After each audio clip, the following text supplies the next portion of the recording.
morning, good evening, and wherever the sun may find you. My name is Walt, and this is Coffee and Concepts on Keystroke Medium. So I like to have authors on. I like when they come on and tell me all about the cool tricks and tips and everything I can steal while I'm drinking my coffee. And this morning we have Luke, not Arch Barnett. How are you, sir? I'm doing well. How are you doing, Walt? I am nearly not caffeinated enough for this. In some places it is noon. In other places, I have been slamming keyboards since 5 a.m. and now I'm just trying to play catch up. So how are things on your side of the screen with your third book? Yeah, it's exciting. And I'm struggling like crazy with the fourth book. So that was one of my questions I was going to ask. But before we get to that, what kind of coffee are you drinking? I am drinking. So my coffee grinder still doesn't work. So I tried your field version of coffee grinder with the knife and the foil. And I think my mileage varied greatly. Got to get those grounds fine, bro. Yeah. I'm not good at that. But it's all right. Not too bad. I got coconut oil. I got almond milk and a little bit of honey in it. So I'm drinking a decaf. So bringing that today. Right on. Yeah, I'm drinking a Peruvian roast. It's kind of it's like a medium roast. It's a little nutty, a little floral. Not my usual. I like the dark roasted coffees for two reasons. Number one, I drink coffee all day long. So I usually cut my coffee either a 12-ounce or a 16-ounce glass, and then I will match it with an equal amount of water afterwards. So I'm alternating throughout the day. But I like to drink my coffee throughout the day, and I don't want to feel like I'm going to vibrate through a wall with the amount of caffeine that I have. So I'll usually go for a dark roast because those have, even though the taste profile is usually very intense, stuff like espresso, French roast, stuff like that, they usually have less caffeine. And the reason for it is when they bake the beans and all that kernel kind of flakes off in the final process. And a lot of that is where the caffeine lives. So, so I can drink copious amounts of coffee and feel like I'm doing okay. Because I saw the meme a couple of months ago, and it explicitly matched my demands of my coffee, which said that 42 cups of coffee is the lethal dose of caffeine. And it said underneath it, it's like, so that means I'm good until 41. Yep. So caffeine. The two times I drank like a carafe full of caffeinated coffee, my mind was just like I have ADD, but when I drank the coffee, my mind was clear as bell. I was getting all these ideas, like I can do this, I can do this, I can do this, and the next day I get wore off. Yeah, but it just didn't work. So now I'm drinking decaf, and my poor, sad version of bulletproof coffee. So I'll call it Kevlar coffee because it's not really quite bulletproof. Right on. I gotcha.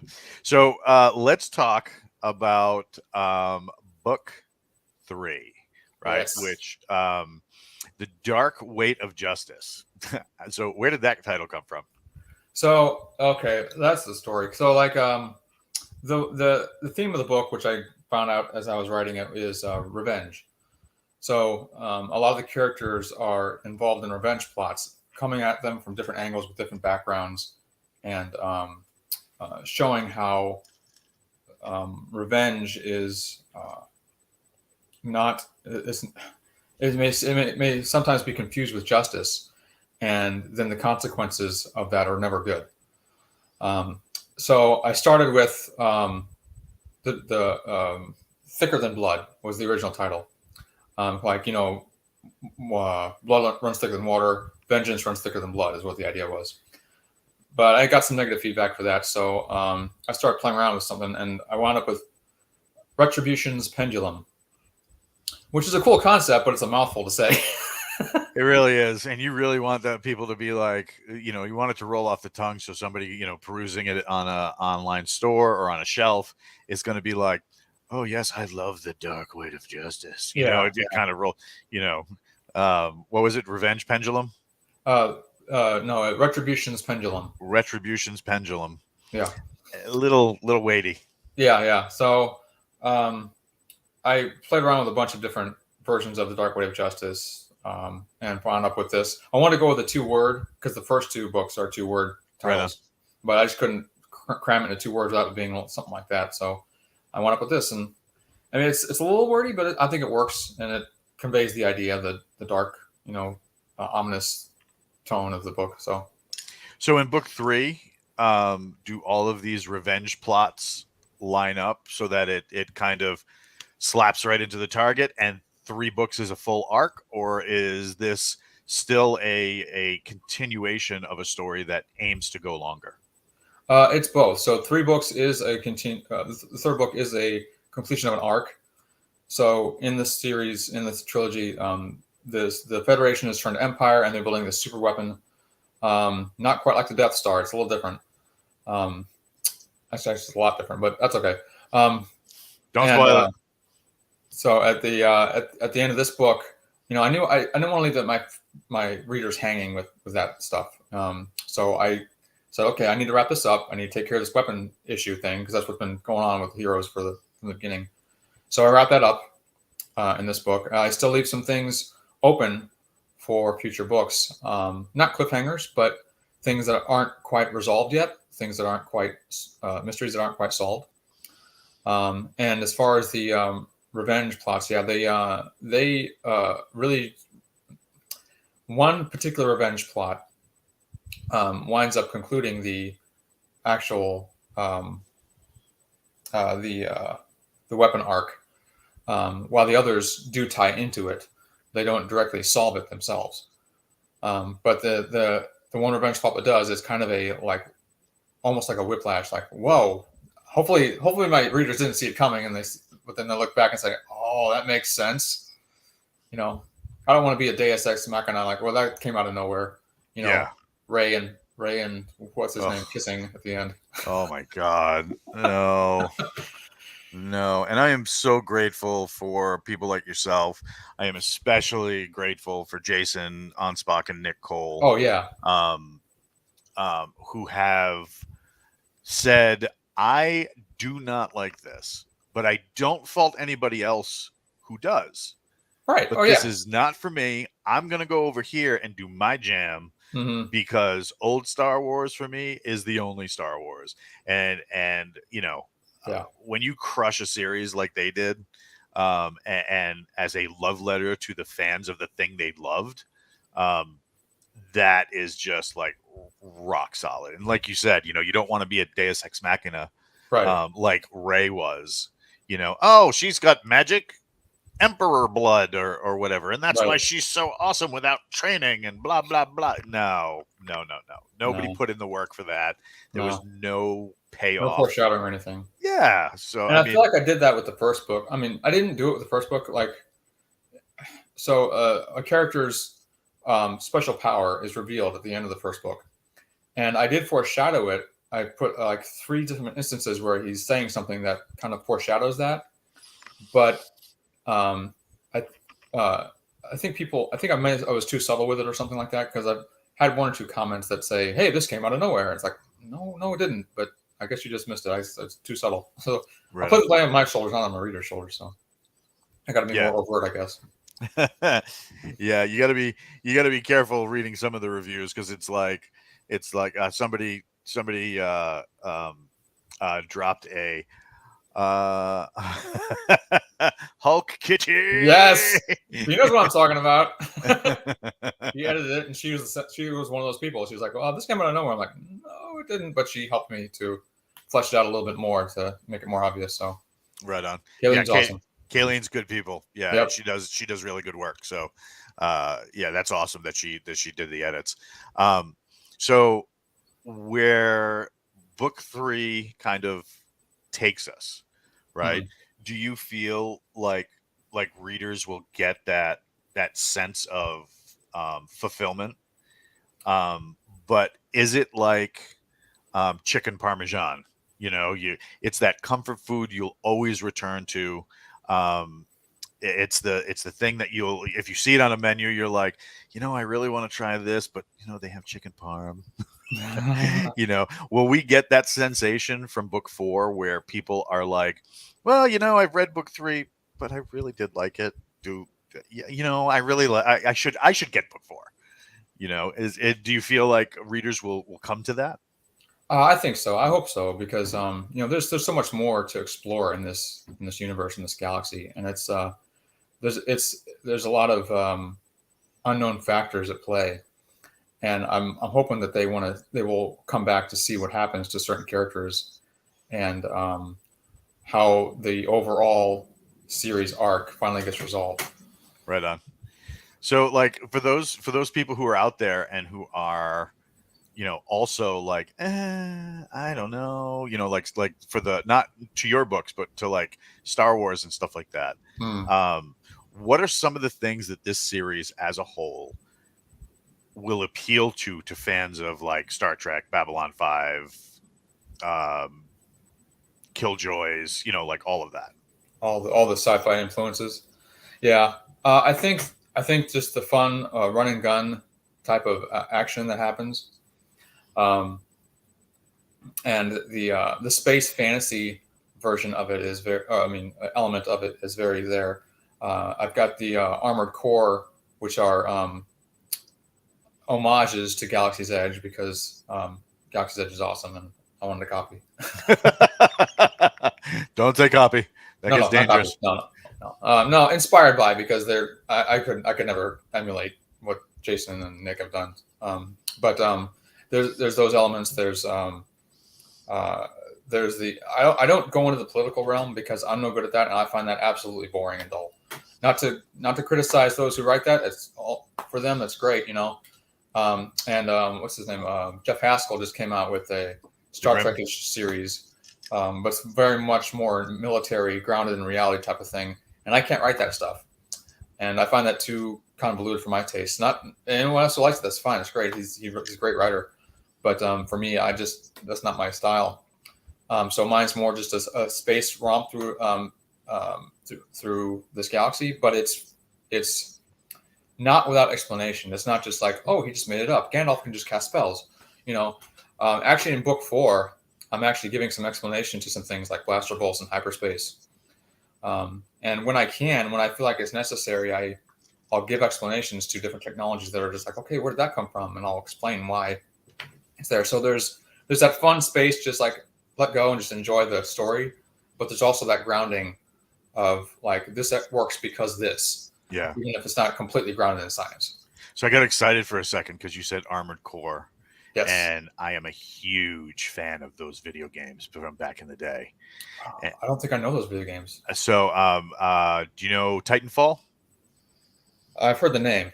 All right. So do you know Josh's series where they do the robots? Oh, that's right. Yeah, he did a mech. Was that a mech? Mm-hmm. Yeah. Right. So Armored Core, they did 5 complete video games. The first 3 were pretty good. The first one was incredible. The second one was good. The third one was really good. And then the rest of them sucked. That's kind of how it goes. But like, it was like basically like giant robots battling in like urban environments and stuff like that. And I was like, he said Armored Core. Does that mean, oh, they're like Legionnaires? Okay, gotcha. No mechs yet. I've thought about implementing Transformers somewhere in the story, but I'm not sure if or when that would fit in there.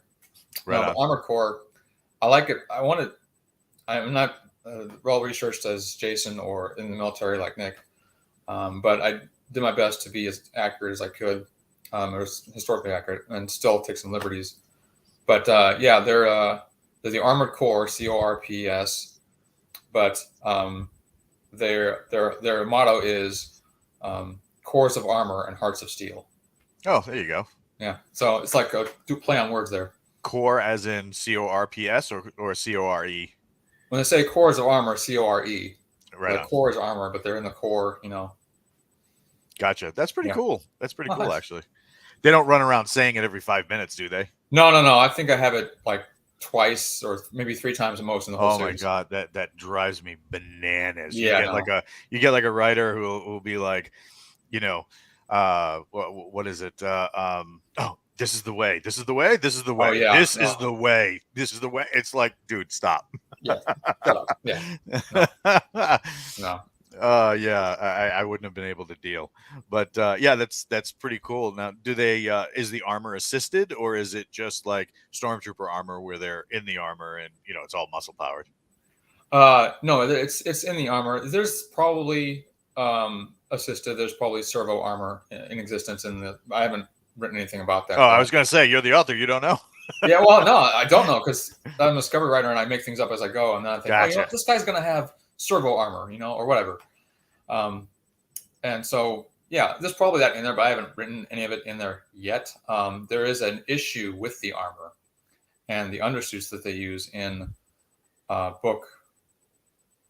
Let's see, book 2. I mention it, and then book 3 it has some implications for the story.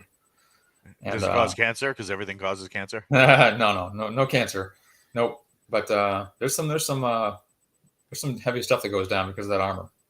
Oh man, that's rough. Yeah. Does it get high? I don't want to know because I'm going to read it. Don't. Yeah, as soon as I get an audio or a free audio codes, I'm going to send you one. Oh, thanks. That'd be awesome. You're welcome. But when book 4 hits, do we have a working title? Working title right now is. It's not Retribution Solution, is it? That would be hilarious. No. It's going to be, well, I mean, the working title is Lost and Found. But I think the theme of this one is going to be trust, so that title's probably going to change. Right on. When I was searching for a title for the first one, some writer friends of mine suggested Cowboy Princess Battle Cat Go. I would have read it. I would have too. But it's like, I want to write that title, but it doesn't really fit the theme of the book. It's like very anime-ish. Mm-hmm. Yeah, well, I was just telling somebody the other day that I have a test group that helps me.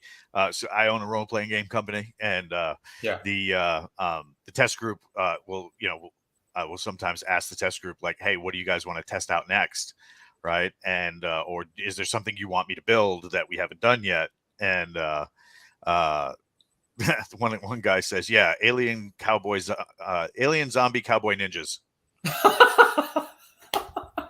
What the hell are you talking about? Oh. He was like, what, you didn't see the Firefly movie Serenity? I'm like, no. No, that's not going to be a title. Yeah, so no.